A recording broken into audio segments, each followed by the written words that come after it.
Good morning, everyone. My name is Glenn Howard. I'm president and chairman of the Saratoga Foundation, and we're delighted that we're able to have this two experts, prominent experts, to discuss kind of the after effects of the Ukrainian attack on Russia and the strategic drone bomber offensive by Ukraine that shook the world by surprise on Sunday. We're still trying to assess the after effects of this attack and the significance of it. And the Saratoga Foundation is just delighted that we're able to put this together on short notice and distribute the results to you so that you can kind of assess and listen to what some of these experts have to say about this very important event. I mean, now there's still, the news is still filtering in. We don't know quite the strategic impact in terms of whether it was 10 strategic bombers or 20 that were attacked and destroyed. There's reports today that there were 2 of the A-50 Russian version of AWACS that were damaged and in the attack. Russia's now down to about 6 of those, according to their intelligence estimates. So this is widely hailed as a very highly successful attack. It certainly was no Pearl Harbor because the world has been watching Ukraine fight back against Russia for 3 years now. So basically this event is very, very, very strategically important. So joining me, I'll get straight to the discussion. Joining me today is our distinguished guest, Volodymyr Gavrilov, who is a former Ukrainian Deputy Minister of Defense. He ranks as one of Ukraine's leading defense intellectuals and is the leading expert on the Russian-Ukrainian armed forces. And he previously served as Ukraine's defense attaché at the Ukrainian embassy in the United States from 2015 to 2018. He's also currently a director of the Veterans Dozen Foundation and serves on the board of advisors of the U.S.-Ukraine Foundation.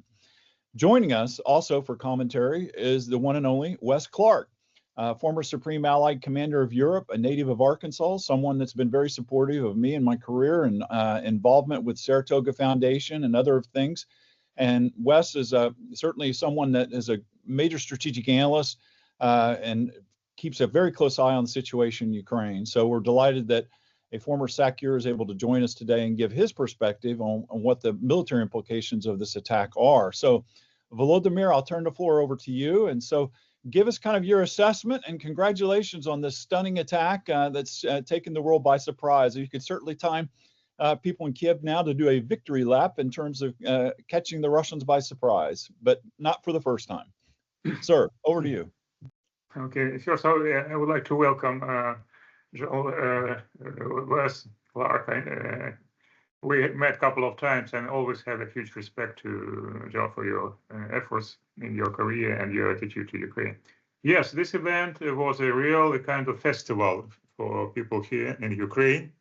It contributed a lot in raising the morale and confidence of society and military in Ukraine that we can do something strategic with less resources, so we can do it in asymmetric hybrid way.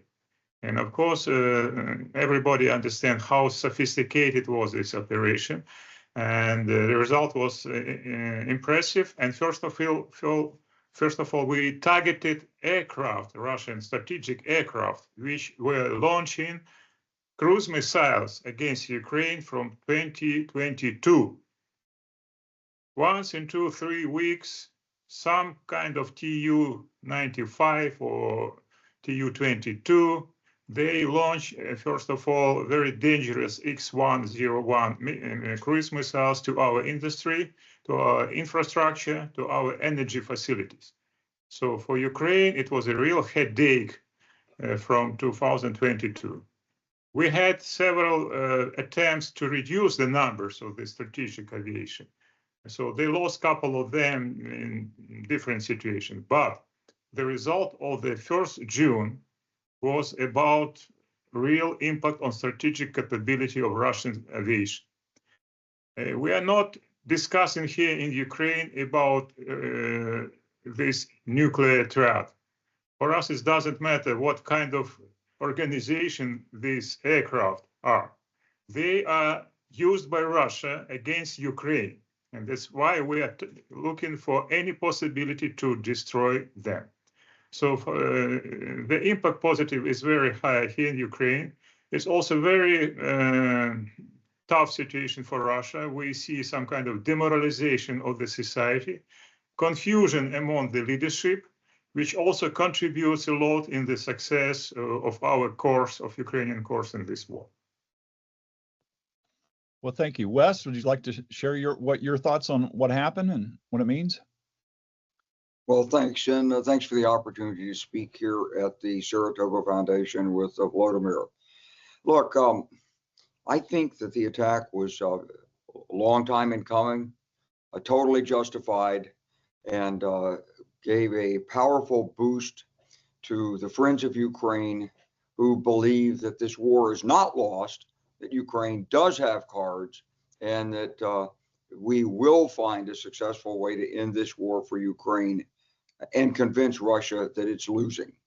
So first of all, about the operation, I think it was a fabulous operation. I've always been impressed by the skill of the SBU, and I always felt, and Glenn, I said this back in 2021, that when there were rumors of war starting, I said the Russians couldn't attack a worse opponent than Ukraine, because Ukraine knows everything about Russia and has all the same skills, and it's proven to be true. This operation involved penetration of Russia's borders, operation in Russia's electromagnetic airspace, penetration of security perimeters around strategic assets, and the destruction of those assets inside the air defense perimeter of Russia. So it was a brilliantly conceived operation, and I think brilliantly executed. And I'm sure we're not going to find out anytime soon for the public exactly how this was done.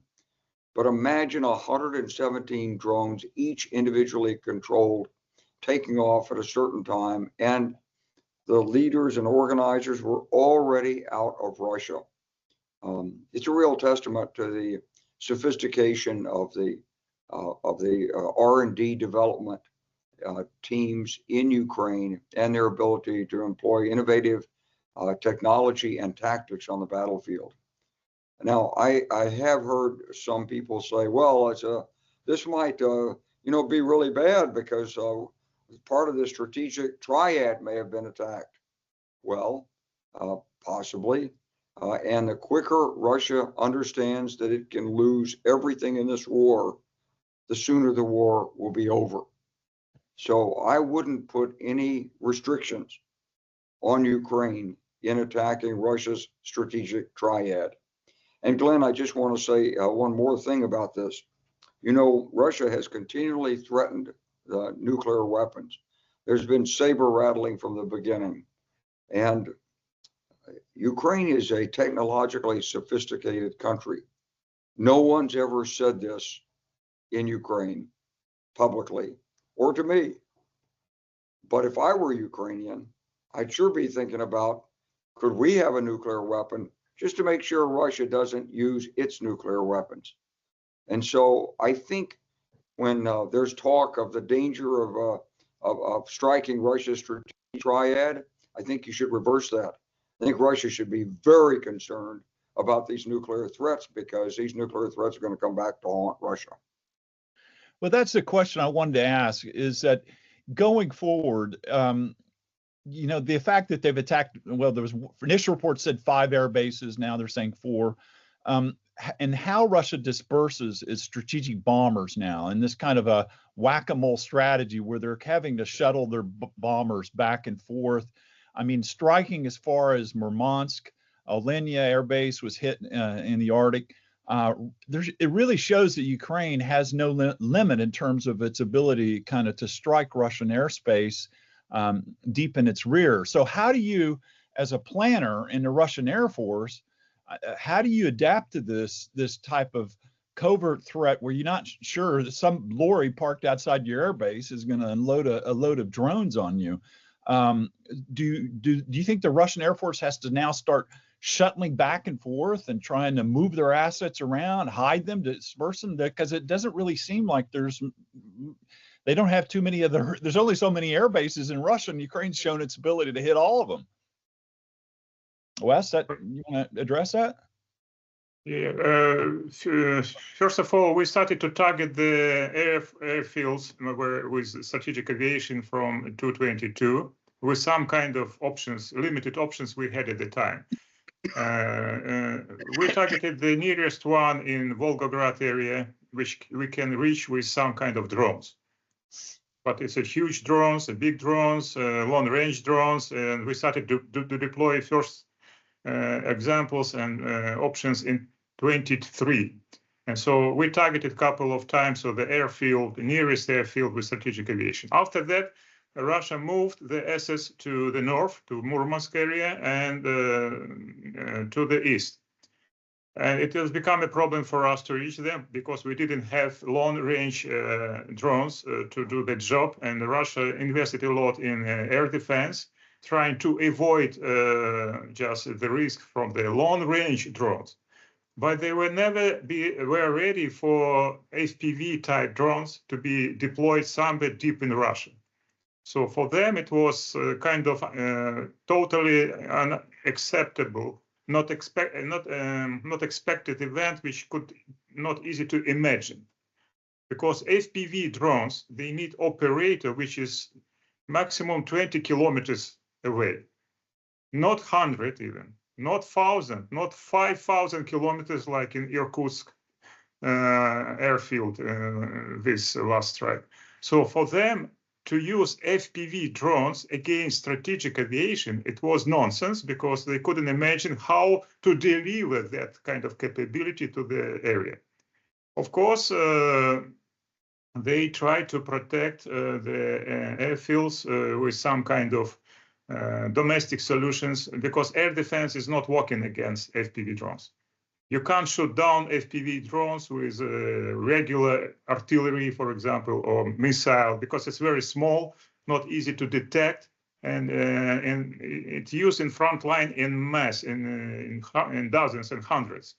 So the only way to shoot down FPV drone if it's very near to you, maybe 20 meters, 30 meters, and you can shoot down it with a light gun or something similar.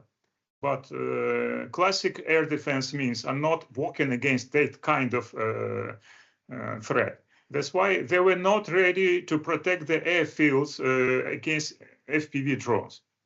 And they didn't pay a lot of attention and efforts to that until that recent case which emerged, that it's possible to deliver this small kind capability to certain areas of Russia, far away from the border with Ukraine, and not only to deliver, but to use them in the right way. So the phenomenon of this operation is that Russia doesn't have their territory as a protection, as a space which they can use to protect their strategic assets. It doesn't matter where the assets are, in Siberia or Far East or Chukotka on the border with Alaska somewhere.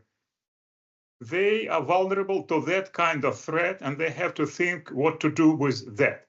And there are not many options how to do with that. First of all, you have to check all your transport means on your territory, which can deliver that kind of capability somewhere deep in Russia. And they started to do that immediately, just on the same day after the strike. And we saw on video long lines of Russian trucks in Siberia waiting to be checked by police. Hundreds of kilometers of trucks waiting to be checked by police. So this was the first reaction, to find where these FPVs are hidden. So the second, to protect the bases with the people who can shoot down the FPV drones with short-range light guns. But they don't have so many people now because most of them are busy with the war in Ukraine to protect their bases. They have a problem now with people inside Russia to protect their own infrastructure, their own base, because most of the contract men, they're in Ukraine in the war. That's the second challenge. So for them, it's a moment of truth. what to do with that new emerged threat from the small technologically advanced FPV drones, which can be delivered to any part of Russia and remotely used against certain targets. And number one concern is nuclear infrastructure for Russia. It means that in case of using the nuclear capability against Ukraine, maybe theoretically, they can get asymmetric non-nuclear strike against the nuclear infrastructure. It doesn't matter what kind of range it is. So it means that the country without nuclear capability can respond to the country which are trying to deploy the nuclear against it. It's a new phenomenon which could be digested, should be understood. And that's why we see a kind of shock pulse in the world about that. Because it's not the only problem of Russia now in this war. It's a problem of other countries who rely upon heavy weaponry, expensive platforms, other things which can be destroyed with a very simple budget, non-expensive, but technologically advanced solutions. That's a challenge. For Russia, it's a real moment of truth. They don't know what to do with that by now. Wes, your thoughts? Well, I'm not too concerned about other countries, and I hear a lot over the last 24 hours about people saying, well, what if the Chinese, and what if this, and what if that? Yeah, but we're not at war with China. And Russia is not at war yet with the rest of Europe. So using FPV drones like this, the way Ukraine did, by Russia or China is an act of war. And if there's an act of war, I'm sure it's not going to be, with those two countries, limited to FPV drones. So yes, there's some vulnerability for aircraft anywhere in the world. We've had these concerns about drones overflying air bases in the United States.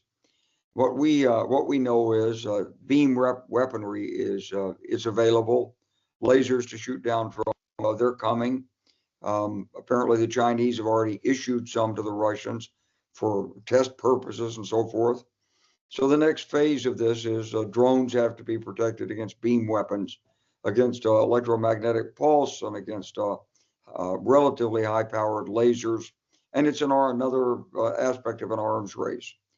But for the United States, we have the dilemma of whether what we have today is good enough to invest in and issue, or since we're not at war, whether we continue to push the boundary and come up with more effective, higher powered, more portable, more usable beam weaponry.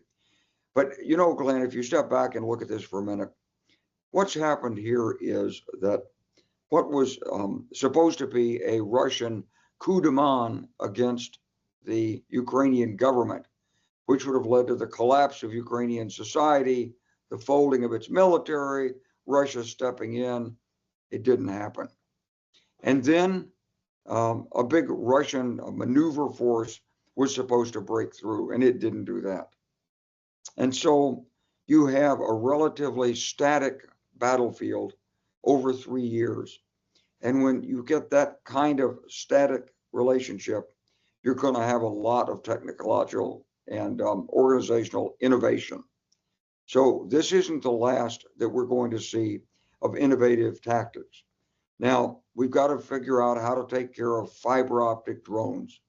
Ukraine's already doing that with some drone-on-drone actions, and there'll be more beam weaponry, I'm sure, released into Ukraine. There are many, many smart technology savvy organizations in Ukraine that apply themselves to these problems. So I think really the key issue here for the United States security, and if we're worried about the security of the rest of the world, is let's get this war over with, and let's get it over with the right way. Give Ukraine what it needs to succeed on the battlefield against Russia in the near term. The Biden strategy was wrong. It prolonged the war, increased the casualties. Give Ukraine what it needs. It's a modern country. It's got plenty of technological prowess. It can absorb high technology. Let's put the pressure on Putin militarily and convince him he can't win. That's the best way to stop this and deal with the global security ramifications of the ongoing conflict. Well, so how do you, if you're a Russian Air Force commander and you've got these bases and you've had first, first they were hit by these long-range drones in what I would call shaping operations, and then they were followed by this remarkable attack using FPV drones. What, if you're a Russian Air Force commander, what do you do with your bombers now? I mean, put more rubber tires on the planes? I mean, try to protect them? I mean, add more air defense? I mean, this really showed that the emperor has no clothes. How do you go about, if you're the Russians right now, what do you do? Well, I don't want to be giving okay, well, military advice to Russian air commanders, but let me put it this way. The battlefield today is potentially totally transparent. We can pick up visual, thermal, and electromagnetic signatures anywhere on Earth. All we have to do is focus the resources. I suspect our resources are a little bit better than Russia's, but how to manage operations in a transparent battlefield is something that everybody has to think about. So I think where we're going with this, Glenn, certainly from the American perspective, is if something starts, we don't want any of those darn satellites overhead. So we're going to blind all the satellites. We may take them out physically. We may just blind them with lasers. Can we do that? Of course we can do that. Is it all set up right now? I don't know. If I did know, I couldn't tell you. But I do think that counter transparency is going to be a big thing. In World War II, before we crossed the channel, we set up a fake army under General George S. Patton. And we did our best to deceive the Germans as to the location of the attack. So for Ukraine or for Russia to organize a mass of forces and move forward, greater attention has to be dedicated to maskirovka, to cover and deception, to counter reconnaissance. But, you know, it's warfare and they're smart people and people figure these things out. Now, one of the things that I found interesting is reports that the Russians are using a thermal cloak to protect their individual soldiers. Oh, we know about cloaks like that. But what they didn't think is it doesn't blend into the background. So instead of having a hot spot, you have a cold spot with the head sticking up. So that didn't work. So, you know, these efforts at battlefield adaptation and innovation are going to be continuous throughout this conflict. And it really is important for the United States and our allies to stay abreast of all of these initiatives and think about how we, should it happen, will be able to have organizations that can adapt during combat. Thank you. I agree with you, and I think that this is. I sometimes wonder if Putin is a Luddite. He just doesn't seem to understand technology, and it's kind of ironic that the Ukrainians are the ones continuously demonstrating technological advances, notwithstanding Russian ability to steal technology and use the KH-101 missiles, cruise missiles, to attack Ukrainian cities where they're stealing computer chips in the West, and they're still able to do so.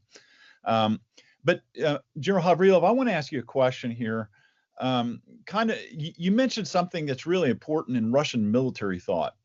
And what you pointed out is that non-nuclear weapons are now having the impact strategically of nuclear weapons. So that the West kind of is hung up on this idea that Ukraine could start World War III. But even in the Russian military writings, they're saying that these non-nuclear weapons have the same strategic effect. And you just pointed that out by taking out a big percentage of the Russian triad through attacking the bombers. Can you just talk about that a little bit more about what that means?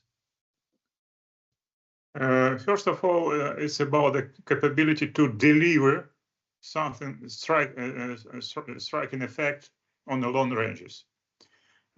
Because any nuclear infrastructure, cruise missiles, aircraft, silos, they are far away in Russia and deep in the country.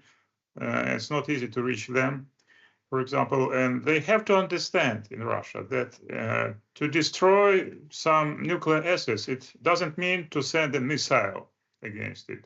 It doesn't mean to send a strategic bomber against it. It doesn't mean to use high energy from the space. This could be done by small technologically advanced systems with a capability to deploy them inside Russia.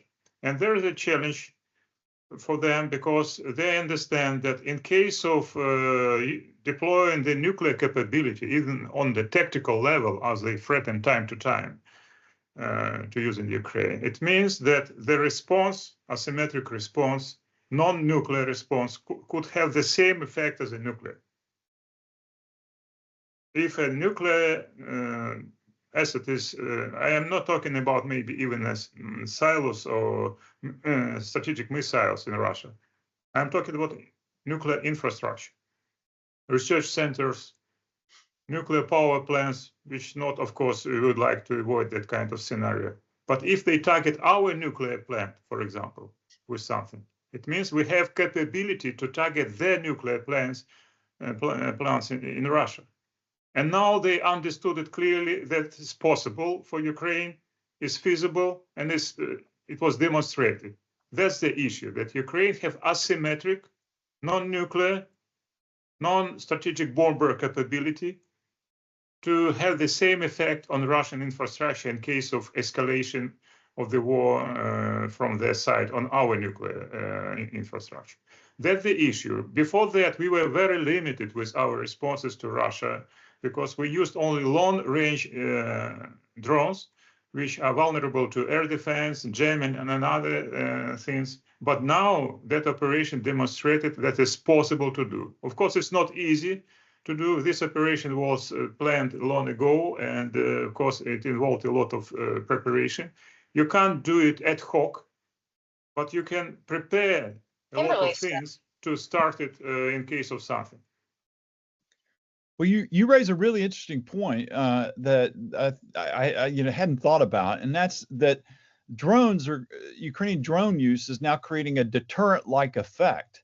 If you're saying that the Russians are now starting to realize that they can be hit and they can't protect their nuclear power plants from drone attacks, that by itself, the nature of what Ukraine did is also creating a deterrent-like effect. So that's a strange kind of evolution of the use of these weapons. Now, I want to ask you something, Wes, about the Ukraine's reliance on drones. They don't have frontal aviation. They keeping their air assets in reserve, relying on the Patriots for their air defense. They have, I think they have 8 Patriot batteries. 6 of them are constantly being used. So what does this say now for the future? I mean, Ukraine doesn't have the frontal aviation. NATO does. So there's a lot of people out there in the military community, intellectuals, who are saying that you can't just look at this war and say, oh, drones are changing the whole nature of war, that we need to invest all our money in drones, therefore we don't need the F-35s and frontal aviation. But that's not the right lesson to learn, because NATO has and the U.S. has a lot of frontal aviation use. So can you just kind of share your thoughts on that debate? And the other point is that General Breedlove has used the term, as well as others, of killing the archer. And that's another aspect of this is the ability to kill the archer. And can you comment on that and just share your thoughts? Yeah, sure. Look, I think we have to be careful not to overreact to the lessons learned from Ukraine. It's a static battlefield, and Russia has been restrained in what it's done. It could have used nuclear weapons, tactical nuclear weapons, long ago, but it hasn't. Ukraine has been constrained by the lack of resources and deliberately withheld by the United States. So it's a little bit of an artificial battlefield. And when we talk about Ukraine's strategic reach, it's true.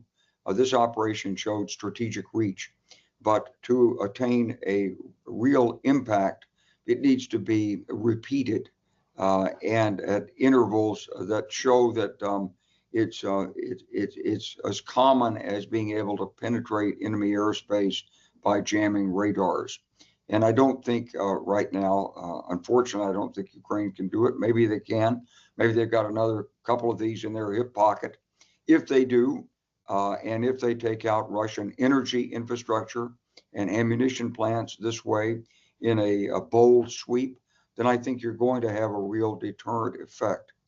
But for NATO, no, don't give up your aircraft, because the thing about war is it's like water. It seeks the weakest point to break through. Give up your aircraft. Sure enough, Russia will have them. You've got to be strong at all levels across the spectrum. And what we've done here in Ukraine is we've opened up a new level of conflict. But you can't forget that in warfare, ultimately, we're still issuing bayonets to soldiers. Ultimately, it still may come down to two guys in a trench with pistols, duking it out, or with fisticuffs and clubbing each other with rifles, because that's what warfare really comes down to when all the technology is pushed aside. So we need high end, we need the supersonic and hypersonic missiles, the aircraft, the ships. You know, one of the things, Glenn, that always strikes me is this. We've had this debate about aircraft carriers for the last 40 years in the United States. And I remember Senator Gary Hart and Bill Lind were proponents of small carriers. These big carriers, they're too vulnerable. Yeah, okay. But the United States is not in an actual conflict at this stage. So the lessons, the implications for the United States are different than for, let's say, a country that's actually fighting a war. During the 1980s, the United States received a lot of criticism because its army wasn't adapted for combat the way the Israeli army was. But General Meyer, the Army Chief of Staff, made an important point. He said, we've got global responsibilities, not just against a known fixed enemy. I remember at one point the Israelis told me, they said, there's only one way to attack a Syrian mud-walled fort. We teach every Israeli soldier how to do this. But we didn't do this in our army. What we taught was people how to think their way through tactical, operational, and strategic problems and come up with an appropriate solution, because we weren't just going against a Syrian mud-walled fort. So I think you have to take the broadest view of this.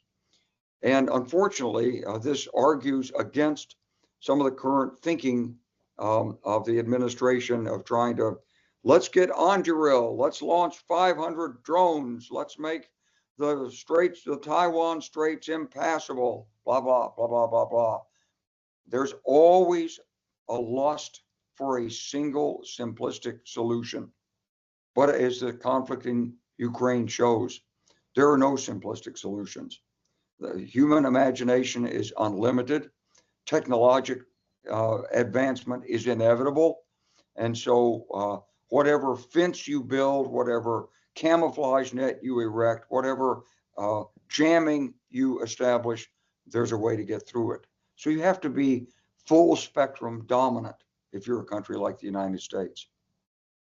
Wes, do you think the U.S. military is as adequately integrated or adapted to the lessons learned of use of drones in the war? There's been some criticism that they are very slow, especially U.S. Army has been kind of slow in adapting. Is that a fair criticism? Well, I think everybody in the U.S. Army, I think all the officers are watching what's going on in Ukraine and they see it. But what are we saying the Army should do exactly to be adapted to it? Now, one of our failures in the Army has been we've been really slow on protection of armored vehicles. When the Eastern Bloc put applique reactive armor on, we didn't. When the Israelis have developed the active defense systems through Rafael for their tanks. We haven't installed those except on some of the very latest tanks. So we've been slow and behind the power curve. The technology's there, the will to put the resource into it hasn't been there. But this is a function of the way the U.S. Military develops itself. We have a requirements-based acquisition process. So the users say, I'd like a jet that'll go faster. I'd like a tank that can carry more ammunition. I'd like to protect my crew better. And it goes through a very long, detailed requirements process, which results in 5 to 10 year procurement cycles. So we know that won't work during a war, but you have to go to war with the armed forces you've got. Right now, if it were up to me, I'd be putting that reactive armor on all of our armored vehicles in the European theater. I'd be providing drones out there, and especially the counter drone technologies that Ukraine is devising, and making sure they got with our NATO allies. We're saying there's a threat from Putin imminent between 6 or 8 months from now and 24 months from now against the Baltic states. We need to be preparing and practicing for that and organizing it. So we do have to adjust our thinking, and NATO has to adjust its procurement cycles. Saying that you're going to reach 3% in by 2030 for the British defense budget, not so good. We are in an emergency situation thanks to the fact that we haven't effectively supported Ukraine in forcing Russia to back down. And so these longer term business as usual plans, yes, how are we going to get this extra money in? It's no good. We got to do better than that. So I don't think it's just the U.S. Army. I think it's the conventional way of thinking about the future. Mark Rutte yesterday, the NATO Secretary General, tried to instill a sense of urgency in this, but it's very difficult to get through the budgetary processes in the United States and in European democracies. Well, recently I was in Estonia and I traveled there. I was there for a week traveling and with a study group. And one of the things when we visited Narva was the Estonians were very adamant about the fact of this notion of killing the archer. In other words, they were saying that if there is a buildup on the Russian side of the border, they are not going to sit back and wait for the Russians to do something against them. Now, this has all the repercussions of a preemptive attack. And I know that NATO's airland battle doctrine developed in the 80s was also preemptive. I mean, it was designed to break up Soviet armored units before they could amass and cross the Fulda Gap. And so in light of that, I mean, killing the archer, I mean, the Estonians aren't going to sit back and wait on endless meetings at NATO to discuss if they see a threat to themselves, they're going to try to take action. And that's much, I think the environment in NATO, especially in the frontline NATO states, is much different now. What do you think of that? And I think it's not going to happen. I think, soldiers can talk like that, but diplomats and political leaders won't. Because if you're in a NATO frontline state, you know that if war starts, you need your allies. And you're not going to take action against the allies in a preemptive fashion. And let me just say something to clarify. Airland battle never contemplated preemptive attack. Airland battle contemplated striking deep at enemy second echelons after a war had begun. NATO's never had any plans, and doesn't now, to strike in a preemptive fashion or to attack. And during the Cold War, none of our units in Germany ever had a plan to launch an attack. It was a strictly defensive mindset. Airland battle was only offensive in the sense that it was operationally offensive after an enemy had attacked and violated the inter-German border. So I want to be clear on this because I think it's important not to be unrealistic in looking at alternatives. If there's a buildup of Russian forces opposite Estonia, and honestly, Glenn, there is a buildup. I mean, they started with companies, battalions, and now regiments up there, and they're building it up. Unless there's some trigger event, you're not going to have the leadership agree. Even though Estonia looks like a small country on a map, it's not that small a country if you compare it to, let's say, an American state. And so it's not that there's no time to resist. And you've got strategic depth with Finland and Sweden there. So, if you look at that theater, and I hope that our Estonian allies are looking at it in an integrated NATO fashion, it's clear, and the Russians have made this very clear, they're going after Gotland. If they can get Gotland and tie down Sweden and Finland and block the Baltic, then that would be the opening phase of the war for them. So we've got to be realistic about our thinking about sort of preemptive attack. Thank you for clarifying that, and that's a very fair comment. And Volodymyr, I'd like to go back to you and ask you. You and I have had many previous conversations about the extent and depth of the end of Russian manpower in fighting the Ukraine war. And so you have been an astute observer of watching Russian recruitment drives, how they're trying to pay more people for the recruits to get them in the front lines. How do you see the war now for the Russian side in terms of this perspective that they have this endless manpower they can keep throwing into the war? You've been closely watching that. What are your thoughts now on Russia's ability to continue the war with its manpower and armor? Because they're currently clearly running out of their armor and still using old armored vehicles. Specific of today's Russians' actions and operations on the ground, they use infantry with a limited support from armored vehicles or tanks. With a limited. So armored vehicles are used only to deliver small groups of infantry to certain points for some kind of assault operations. And the phenomenon of this war in 25 is that there is a gray zone, so-called gray zone. Sometimes it's called killing zone, which is now up to 15 kilometers. It means that everybody who is in this area is detected by situation awareness system, drones and different sensors.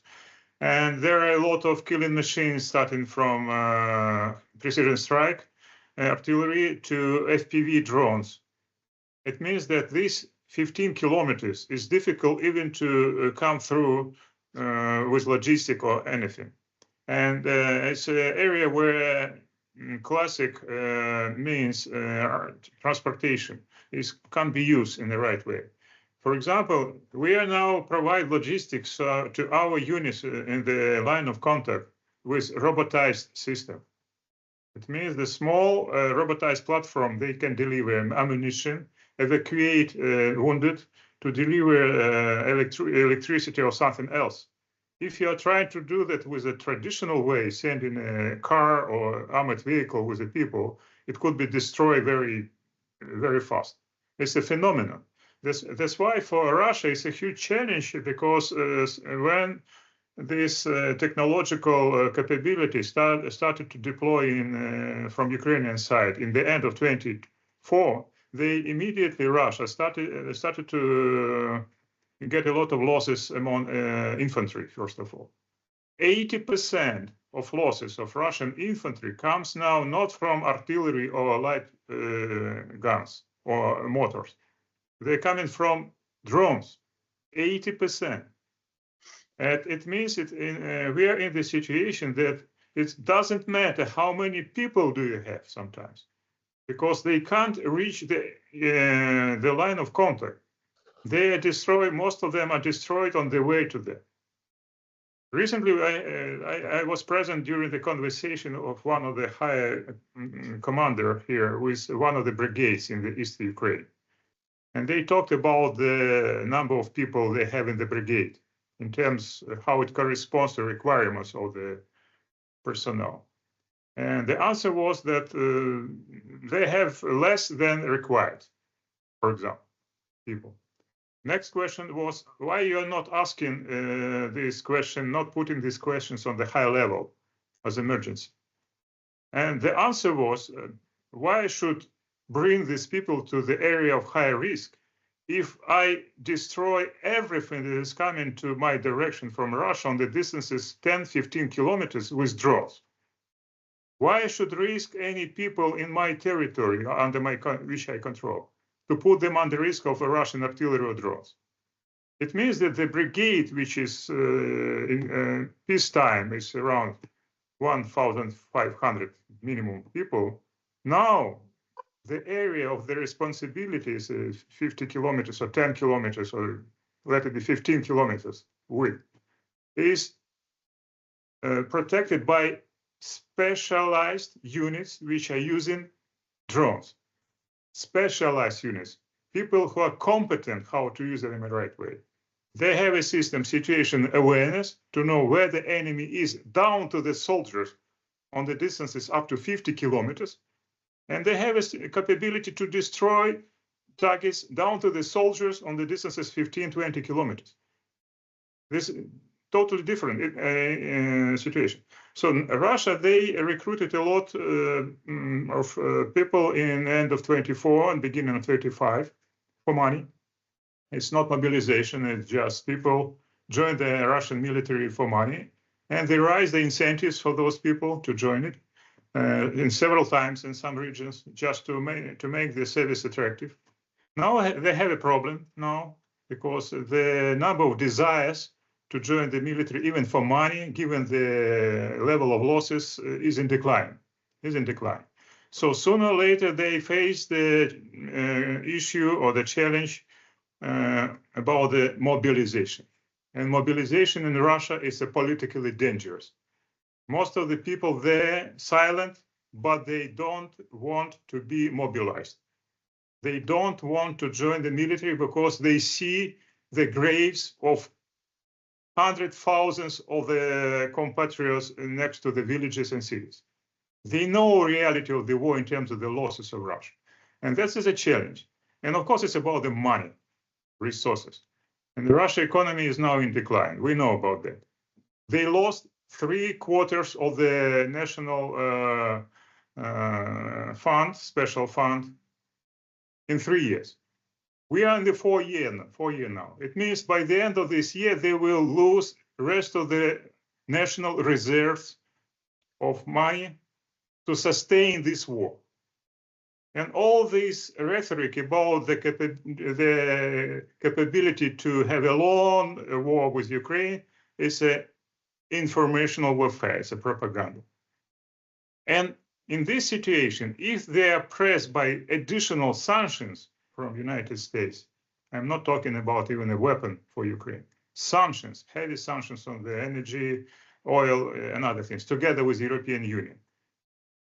All this will accelerate the process of decline of Russian economy. And they will lose the resources to sustain this war in terms of the money. And now we are in the situation this year when there are no targets achieved on the ground for Russia. So they're still in very tough war. On a tactical level, they have some advances, but it's not breakthrough. And there will be no breakthrough in this war because it's different nature of the war. It's technological war. Because of this gray zone, you can't do a breakthrough because gray zone is always next to you. If you are moving to 1 kilometer next, 10 kilometers is still gray zone. If you move 10 kilometers forward, you still face gray zone in front of you. This phenomenon which was not possible to see many years ago. Of course, Ukrainian conflict with Russia is unique. I totally agree with the General Clark that in case lessons learned from this conflict should be very careful because drones, which technology we are using here in Ukraine, we are using that because of the deficit of the traditional systems. We don't have so many precision strike systems. We don't have advantage in aviation or missiles. That's why we started to looking for any asymmetric hybrid technologies. That's why we are invested a lot in technological breakthrough. This war is specific between two countries which are which have similar in common in terms of the history and understanding each other. So we understand the Russian nature. We know their weaknesses on the level of psychology, on the level of culture, on the level of mindset, which is not possible for Europe and United States to understand. Right. That's why this operation, which we started to talk on against strategic aviation in Russia, I'm not sure that any other country can do it, because we used Russian-speaking people on the Russian territory with a Russian mentality, of course, with some our operatives there, but they knew exactly the mindset of the local bureaucracy, local special services, and they used that weaknesses in the right way. It's unique. Wes, I can't just, if you were SACEUR and you had this, and Ukraine was your ally, and you were trying to fight a war deep in Russia's rear using sabotage units, isn't the addition of Ukraine a godsend to NATO? I mean, in terms of this unique capability, as he explained? It is. And Ukraine has the strongest army in Europe right now. The army in Ukraine doesn't have the higher echelon capacity to synchronize fires and maneuver the way we teach doctrinally in the United States through airland battle and through further doctrinal updates. But we've lost some of that in the United States as well since 2001, and we became focused excessively on counterterrorism. And now focusing on China, we also don't have that same maneuver mindset. So I think Ukraine offers a unique advantage to NATO, and I would encourage NATO to bring Ukraine in on the earliest possible timeline. And look, it's President Clinton made this very clear to President Yeltsin in the 1990s. You can't tell another country they can't seek security. You can't do that. And when I was NATO Supreme Allied Commander, I went through Eastern Europe. Every country in Eastern Europe wanted to be in NATO because they knew what the hand of Russian imperialism was. They knew that under the Russians, they would be second-class citizens. They'd be exploited. There would be corruption. There would be intrigue. That they wouldn't have national sovereignty. They would have penetration of all their organizations by the FSB and SVR and GRU would be there, and you couldn't trust anybody. No one wants to live in a state like that. And so, of course, they wanted to be in NATO. So this dithering about bringing Ukraine in is really, it's a function of misunderstanding the nature of the concerns in Russia. In the 1990s, we tried to assuage these Russian concerns. We had a NATO-Russia Council, but Russia wanted veto power over NATO. It wasn't going to have that. And from the time that Yevgeny Primakov became the foreign minister and then moved up into the prime ministership, the old attitudes were back. Got to have an enemy. Got to make NATO an enemy. I did multiple exchanges with Russian general officers in the 1990s. On a personal level, it was fine. But the Russian military, unlike the US and allied militaries, is inherently a political organization. And so it has political goals that are imposed on it and driven by its nature. And those goals are geostrategic, geopolitical, the thirst for expansion. It's like a Russian general said to me when we were settling the fighting in the Balkans in 1995. He said, "You're coming into our part of Europe." And then he said, "Well, we would do the same to you if we could." And we never thought of it that way. We were just trying to stop a war in Bosnia. But this kind of thinking is embedded in the Russian military school system. It's indoctrinated at an early age, and it does constitute from the Russian perspective, a real bulwark for the Russian government. But for the rest of us, a continuing source of anxiety and tension and ultimately threat that's been played out in Ukraine. So the fact that Ukraine does understand Russia, just like the Baltics do, to the same extent, makes them an even more valuable potential member of NATO. Let's get on with it. Thank you. I completely agree with you. And I wanted to, as we near the end of our discussion today, you've been generous with your time. Very much want to thank you for that. But I think the key thing today is that what you said is that we need to think of Ukraine as a bulwark against Russian expansion. And so that's very, very strategically important. And Volodymyr, I mean, I think your president's been told that he has no cards to play.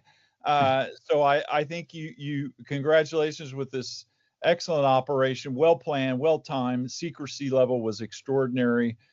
You've shown the emperor has no clothes, and more importantly, you've demonstrated to the rest of the world that Ukraine does have cards to play. So thank you very much, General Clark, General Havriel. Thank you for participating in the Saratoga Foundation event online. We look forward to having you again. So thank you. All the best. Thank you, Glenn. Thank you, Glenn. Bye. Bye. Bye-bye.